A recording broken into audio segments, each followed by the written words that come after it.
Here, and this is VOP TV, guys. Hello guys, I want you to please keep on watching VOP TV. Ladies and gentlemen, my name is Hafiz Oyetoro. Please keep watching VOP TV. Shout out to VOP TV.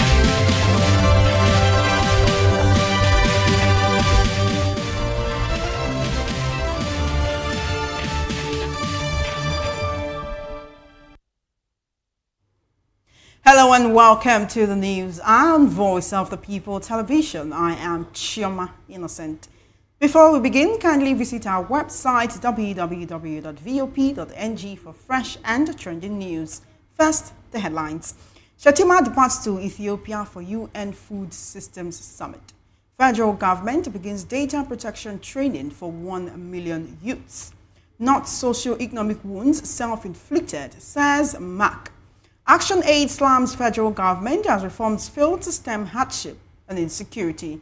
NEMA confirms 5 dead, 55 injured in Yola. Now, on the foreign scene, Islamic State-backed rebels kill over 34 in Congo Catholic Church. In business, federal government directs GPS tracking for projects above 150 million naira. And in sports, President Tinubu assures celebration for victorious Super Falcons. In entertainment, Oputa flay Lagos small mind, say legacies undermined. Now on the news in detail.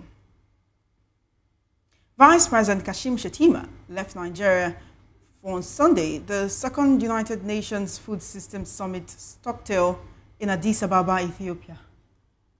Vice President Shettima's spokesman Stanley Nkwocha said the high-level summit will be co-hosted by Ethiopia and Italy from July 27 to 29, bringing together global leaders to reflect on the progress made since the inaugural 2021 UN Food Systems Summit. In a statement, Nkwocha explained that the summit is aimed at accelerating commitment towards building resilient, inclusive and sustainable food systems at the Global Goals UN and the UN Sustainable Development Goals Action Campaign. According to him, Shettima is expected to join other heads of state, ministers, private sector players and civil society representatives in strategic discussions on unlocking investment, advancing accountability, and aligning actions with the SDGs.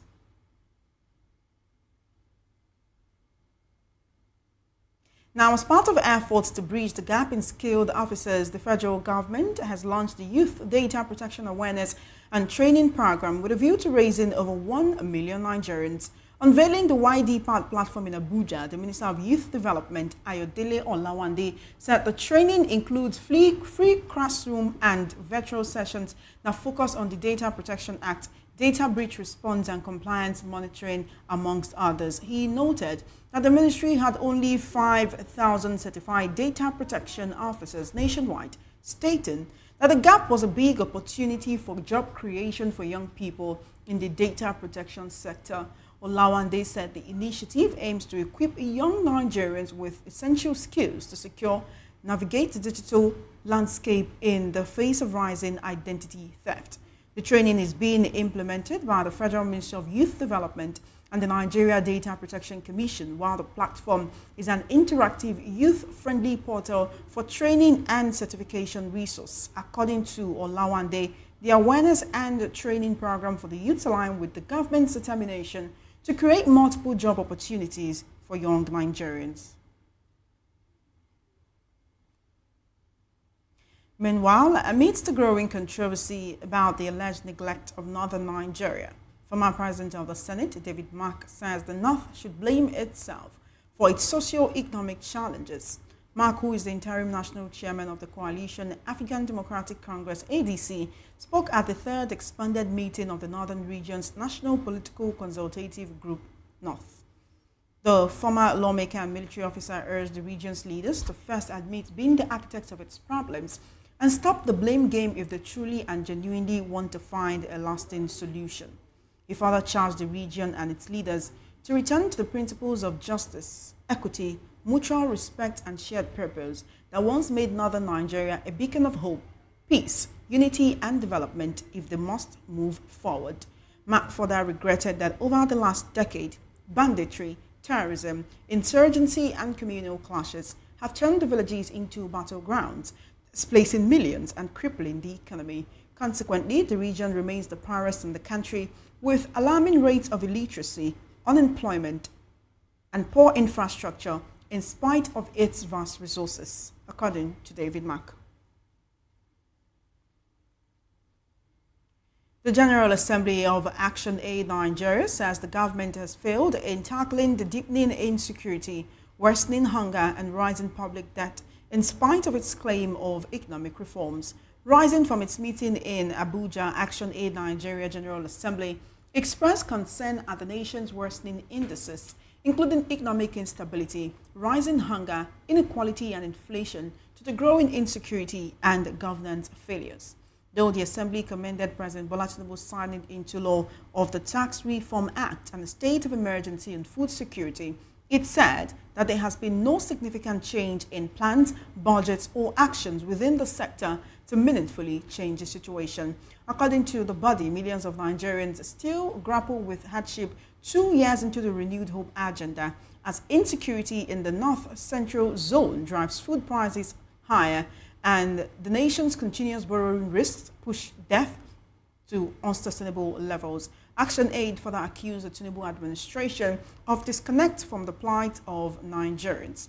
It further flayed what it described as the government's unsustainable borrowing and opaque debt management, warning that the current fiscal trajectory could push Nigeria into a deeper economic hole. Now, in a tragic development, 5 persons have been confirmed dead and 55 others injured in the flooding in parts of Yolo Town in Adamawa State, according to the National Emergency Management Agency.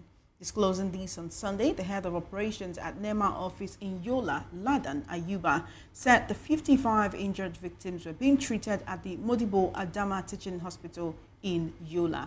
According to the agency, early morning flooding after a heavy downpour in Yola and its environs submerged houses in some wards of the state capital. It added that boats were being used to rescue people in some of the affected wards, including Tashan Sani, Shagari Phase 2, Anguwantabo, and Modire, amongst others. Reports say that many displaced persons have started taking refuge in emergency camps and primary schools.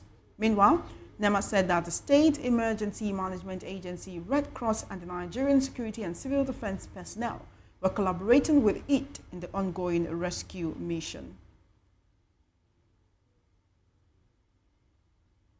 In another unfortunate incident, the but yet unknown number of passengers are feared dead following a mid-river boat mishap in Shiroro local government area of Niger State. The Niger State Emergency Management Agency said the incident occurred on Saturday, with eyewitnesses saying that the boat struck a submerged tree and split in two, throwing all on board into the fast current river. The boat reportedly had loaded both people and market-bound goods. Meanwhile, local divers are already engaged in a search and rescue operation for possible survivors and recovery of bodies. The incident occurred a few days after the National Inland Waterways Authority launched the distribution of free life jacket and safety awareness campaign in its No Life Jacket, No Burden project across riverine communities. In a statement, NSEMA's Director of Information and Special Duties, Ibrahim Husseini, said the boat was carrying an unspecified number of passengers and goods to Kwata Zumba Market. According to him, the boat operator and a few passengers were rescued, with one currently receiving treatment at the General Hospital in Kuta.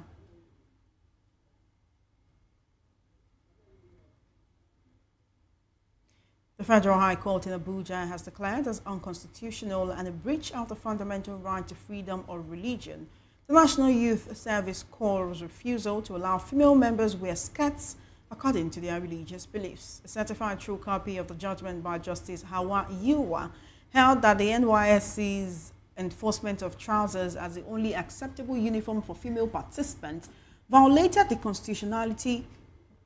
constitutionally guaranteed right, to freedom of religion and human dignity. The cases initially filed separately by former corps members Ogunjobi Blessing and Ayuba Vivian were later consolidated due to their legal similarities and adjudicated together by Justice Yuwa. The applicant has separately sought the enforcement of their fundamental rights to freedom of religion, alleging that these rights had been violated by the respondent. They sought, amongst others, a declaration that the NYSC's refusal to recognize and allow skirts as part of its uniform constituted a breach of their right under Section 38, subsection 1 of the 1999 Constitution as amended, as well as Deuteronomy chapter 22, verse 5 of the Bible, and a misrepresentation of Schedule 2 of the NYSC bylaws 1993.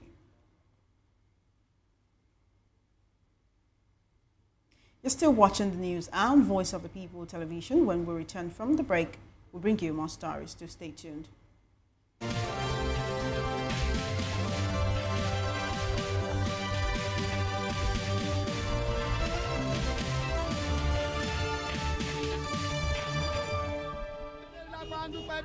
Good morning. It's the start of a beautiful day. Or start your day right with a healthy dose of news, fun, and inspiration. Join us on VOP this morning for the latest news, trending topics, and uplifting stories to set your day on the right vibe. From news and current events to lifestyle and entertainment, you are covered. VOP This Morning, 8 a.m., Monday through Friday.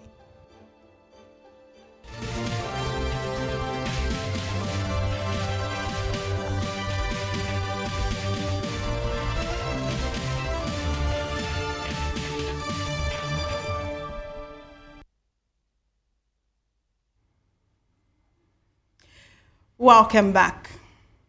Now, the Minister of Marine and Blue Economy, Adegboyega Oyetola, has dropped interest in the 2026 Osun State governorship race, stating that the All Progressives Congress APC has enough qualified, competent people to bid for the office.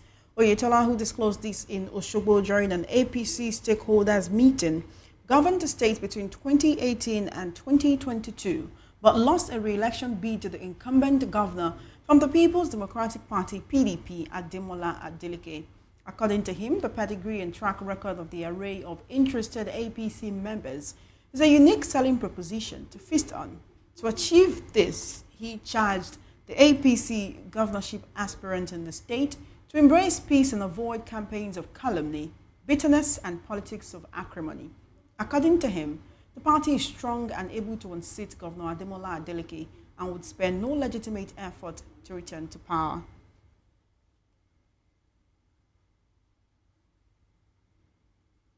In the meantime, 3 bandits were neutralized by operatives and AK-47 guns recovered in an intelligence-based offensive against violent crimes and armed criminal syndicates threatening the nation's stability, according to the Nigerian police.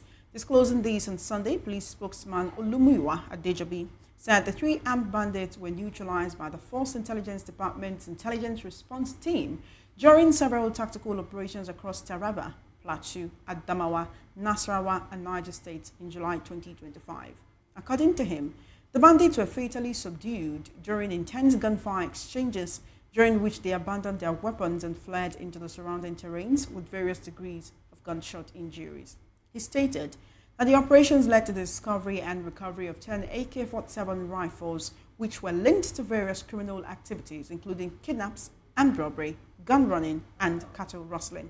Meanwhile, Adejobi said that follow-up tactical operations were ongoing to track, identify, and apprehend the fleeing members of the syndicate already indicted as masterminds of deadly attacks on communities in the affected areas.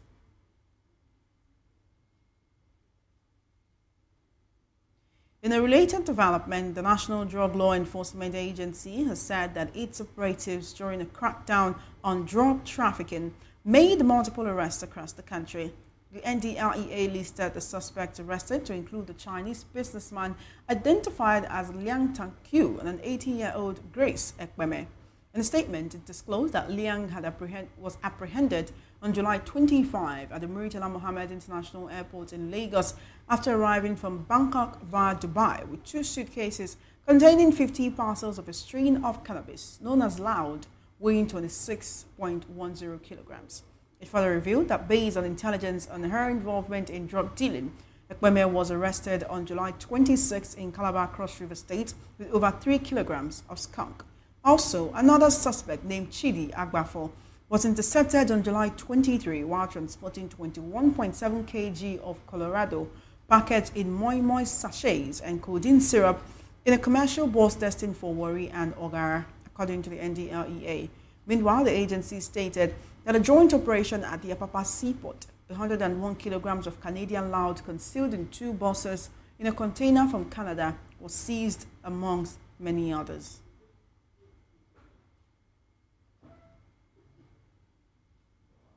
The Vice-Chancellor of the Federal University of Petroleum Resources, FR in Delta State, Professor Ezekiel Agbalagba, has faulted as illegal the recent picketing of the institution by some oil and gas unions. FUPRE was said to have been picketed by some leaders of the Petroleum and Natural Gas Senior Staff Association of Nigeria, PENGASAN, and the Nigerian Union of Petroleum and Natural Gas Workers, NUPENG, who were protesting against the institution's alleged memo banning staff and students from unionization. However, Agbalagba cited a ruling by the National Industrial Court in Abuja on March 30, 2022 that declared that PENGASAN does not have the legal standing to unionize senior staff within a university setting, warning PENGASAN against taking matters into its hands, including blocking the university's gates. Agbalagba described such actions as improper and potentially contemptuous. According to him, university labor matters are governed by the Trade Unions Act and fall under the purview of the Minister of Education and not the Minister of Petroleum. Urging all stakeholders to uphold the rule of law, he told journalists in Warri that the claim that FUPRE staff belonged to PENGASAN and NUPENG was mere misinformation. The chairman of Tourist Company of Nigeria PLC, Dr. Anthony Idigbe, has dismissed as unfounded his reported removal at the emergency meeting of the company's board of directors on July 22, 2025. The TCN board was said to have announced a major leadership shake-up in which the senior advocate of Nigeria was removed and Erejuwa Badebo appointed as the new chairperson. However, in a statement by his personal assistant, Philomena Phillips, Idigbe said the chairman's removal was not on the agenda, adding that he closed the meeting when it became rowdy and that even the items on the agenda were not discussed.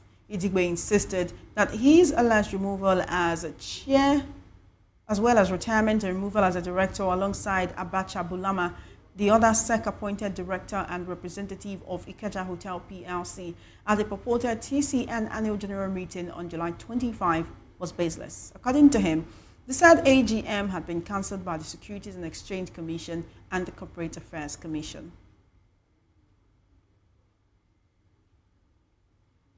We'll take another break before more stories. Coming after the break, a world report, business and sports stories. Do stay tuned.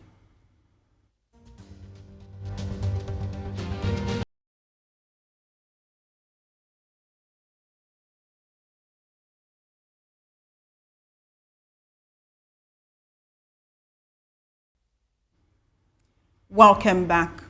Now we take the world report. Islamic State-backed rebels attacked a Catholic church in eastern Congo on Sunday, killing no fewer than 34 people, according to a local civil society leader, Diodon Duranthabo. A civil society coordinator in Komanda in the Ituri province said the attackers stormed the church in Komanda town at around 1 a.m. and several houses and shops were also burnt. According to him, the bodies of the victims were still at the scene of the tragedy, and volunteers preparing how to bury them in a mass grave being prepared in the compound of the Catholic Church. Video footage from the scene shared online appeared to show burning structures and bodies on the floor of the church. Those who were able to identify some of the victims wailed, while others stood in shock. At least 5 other people were killed in an earlier attack on the nearby village of Machongani. Losa Dekana, a civil society leader in Ituri, said they took several people into the bush and the number or destination was not known. Both attacks are believed to have been carried out by members of the Allied Democratic Force armed with guns and machetes.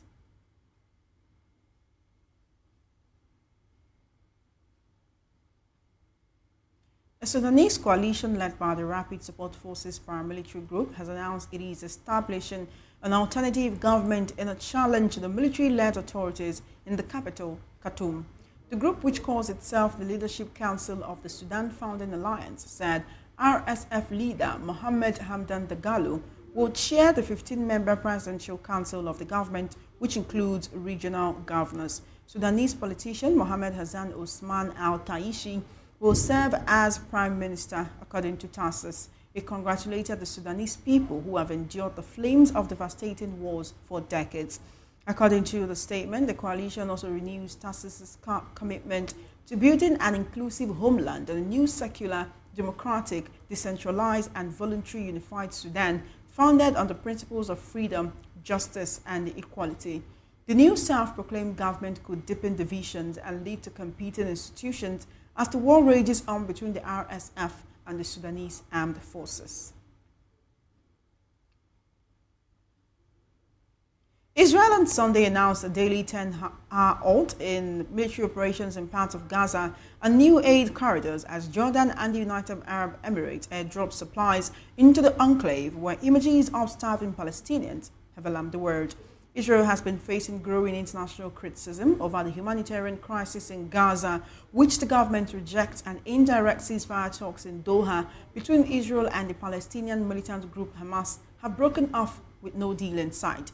US President Donald Trump, on a visit to Scotland, said Israel would have to make a decision on its next steps in Gaza, but he says he does not know what would happen after the collapse of ceasefire and hostage release negotiations with Hamas. The military said designated secure routes for convoys delivering food and medicine will also be in place between 6 a.m. and 11 p.m. starting from Sunday. UNA Chief Tom Fletcher said staff would step up efforts to feed the hungry during the pauses in the fighting. Meanwhile, in their first airdrop in months, Jordan and the UAE parachuted 25 tons of aid into Gaza on Sunday, according to a Jordanian official. He added that those were not a substitute for delivery by land. Meanwhile, Prime Minister Sir Keir Starmer is expected to raise the situation in Gaza when he meets United States President Donald Trump in Scotland on Monday. Keir is likely to welcome U.S. efforts to bring about a ceasefire in Gaza and discuss what more could be done to urgently get it in place. Previous talks over a ceasefire and hostage release scheme in Qatar came to a halt this week after the U.S. and Israel withdrew their negotiating teams. Israel is facing mounting pressure from many of its allies, with aid agencies warning of mass starvation, having previously criticized plans to drop supplies into Gaza by air. Israel said on Sunday that it had dropped 7 packages containing sugar, flour and canned food into Gaza, with the United Arab Emirates, Jordan and Egypt in the process of delivering aid by land and air, but agencies say this is a fraction of what is needed to address malnutrition. Nevertheless, Keir confirmed his government was working with Jordan to drop aid into the territory and was urgently accelerating efforts to evacuate children who needed critical medical assistance to the UK. President Donald Trump says the United States and the European Union have reached a framework for a trade deal after talks with European Commission President Ursula von der Leyen in Turnberry, Scotland. The European Union is going to agree to purchase from the United States $750 billion worth of energy. Trump said, adding that the EU will agree to invest in the United States $600 billion more than they are investing already. Trump began talks with von der Leyen earlier on Sunday, with Friday's deadline looming to reach a trade deal to avoid 30% tariffs on European imports. Trump said the United States could not go lower than a 15% across-the-board tariff rate for the European Union. The framework comes after Trump announced duties on most EU goods will be increased from the 10% universal baseline to a 30% levy on August 1, citing that the United States and European Union have one of the largest trade deficits and failed to reach a deal by Trump's previous July 9 deadline. You're still watching the news hour on Voice of the People television. Business News is up next.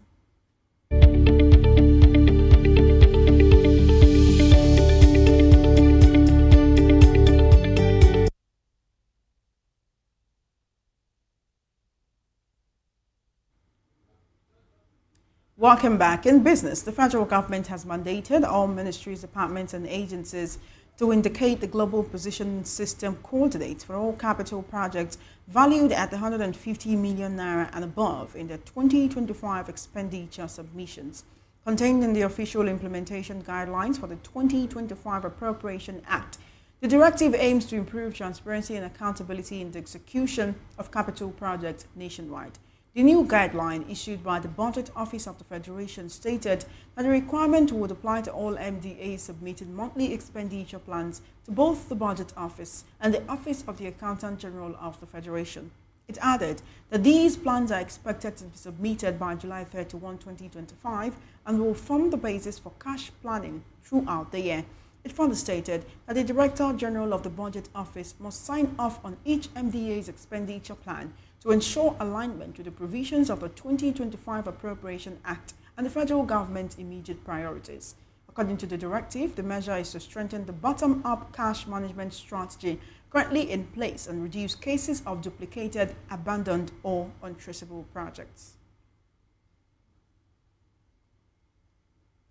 The chairman of Geometric Power, Professor Bath Naji, has condemned Nigeria's continued struggle with fuel supply to its power plants in spite of its over 200 trillion cubic feet of proven gas reserves. The former Minister of Power spoke at the just concluded Oriental News Nigeria 2025 conference in Lagos, describing the scenario as a national contradiction in being rich in natural gas but still failing to meet domestic electricity generation needs. According to him, while the official domestic gas price for power generation was formerly pegged at $2.42 per million British thermal units, the Nigerian Midstream and Downstream Petroleum Regulatory Authority revised this down to $2.13 effective April 1, 2025. He regretted, however, that generation companies often source gas from the open market at $2.70 and above, depending on supply constraint and contract terms. According to him, since much of the electricity is generated using gas, which the GENCOs mainly have to source from the open market, the disparity between the regulated and actual prices continue to strain the sector.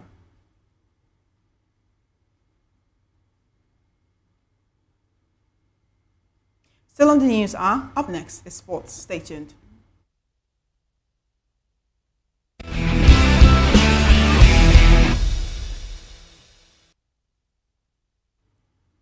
Welcome back. Now in sports, the victorious Super Falcons will be treated to a befitting celebration on Monday upon their return from Morocco. According to President Bola Tinubu, who has given his assurance, the expected mouth-watering reception follows the team's WAFCON title win for a record extending 10 time on Saturday after a stunning comeback at the Olympic Stadium in Rabat. The Nigerian ladies recovered from 2 goals down to beat host Morocco 3-2 and claim the 2024 title. Morocco had taken an early lead in the 12th minute courtesy of the tournament's highest goal scorer, Ghislaine Chebak, and doubled advantage when Sana Masudi found the back of the net in the 24th minute. However, Nigeria responded with a spirited second half display, Esther Okoronkwo reducing the deficit from the penalty spot in the 64th minute before setting up for Lashade Ijamilusi for the equalizer in the 71st minute. On his part, President Tinubu shared in the celebrations during a video call with them and their officials on Saturday, telling that Nigerians are very happy and proud of them for lifting their spirit. You will be celebrated, he told them, adding that to set the record of victories for the 10th time is not a small feat for the country and the continent as a whole.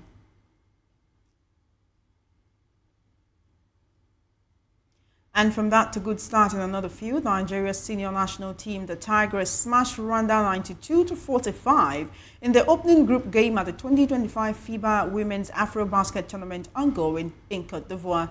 The victory gave coach Rena Wakama's side a brilliant commanding start as they begin the defense of their continental title. The 6-time African champions, who are yet to lose a game at the FIBA Women's Afrobasket Tourney since the semi-finals of the 2015 edition, continued their unbeaten run by dismissing the Rwandans in an emphatic style at the Palais de Sports de Trècheville in Abidjan.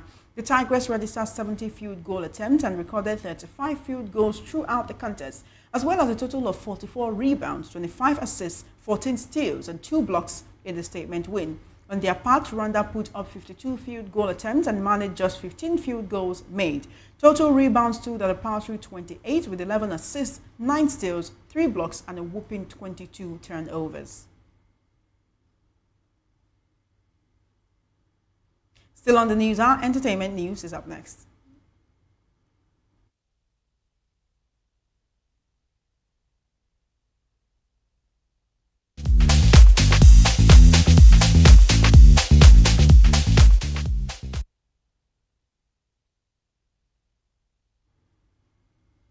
Welcome back. Now in entertainment, singer Charles Oputa, popularly known as Charlie Boy, has emphasized that renaming a place does not erase the legacy associated with it. Charlie Boy, also known as Area Father, was reacting to the recent renaming of the Charlie Boy bus stop as Olamide Adedeji Bado bus stop by the Bariga Local Council Development Area. In a statement on X, he described himself as a movement and an institution that affirms its impact on society, stressing that the name Charlie Boy bus stop was given by the people he fought for and empowered, and not by politicians. According to him, the renaming is an act of fear, targeting his legacy and influence. But in spite of this, his legacy will endure and remain etched in the minds of those who dare to question authority. Charlie Boy said on can replace the signboard, but no one can rename a legacy or erase the spirit, and definitely cannot silence a voice that shook your tables for decades. In another busting of controversy, singer Omaomi has rejected Timaya's claim that Burna Boy once ordered her and Wajay out of a studio for doubting his prediction of flying private jets. Timaya had said during an interview in December 2024 that Burna Boy chased Wajay and Omaomi out of the studio for doubting his futuristic goals. Refuting the claims in a recent interview on local radio, however, Omaomi said the incident never happened and wondered why Timaya would involve her in the narrative, which she said potentially tarnished her reputation of nearly 20 years. She disclosed that the only time she was in the same space with Burna Boy, Wajay and Timaya was in 2010 when Wajay was recording a song with Burna Boy.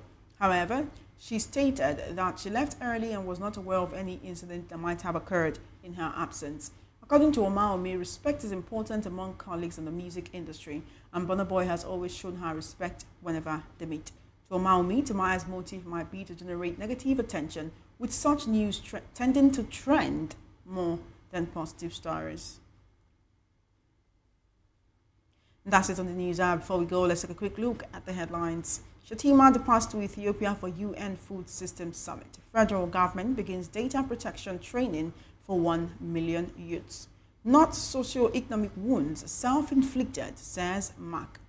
Action Aid slams federal government as reforms fail to stem hardship and insecurity. NEMA confirms 5 dead, 55 injured in Yola. Underworld report. Islamic State backed rebels kill over 34 in Congo Catholic Church. In business, federal government directs GPS tracking for projects above 150 million naira. In sports, Tinubu assures celebration for victorious Super Falcons. And in entertainment, Oputa flayed Lagos small minds, say legacies undimmed. Do also subscribe to our YouTube channel. On YouTube, we are Voice of the People TV, and on other social media platforms, we are at VOP TV Live. I am Chioma Innocent. Thank you for watching.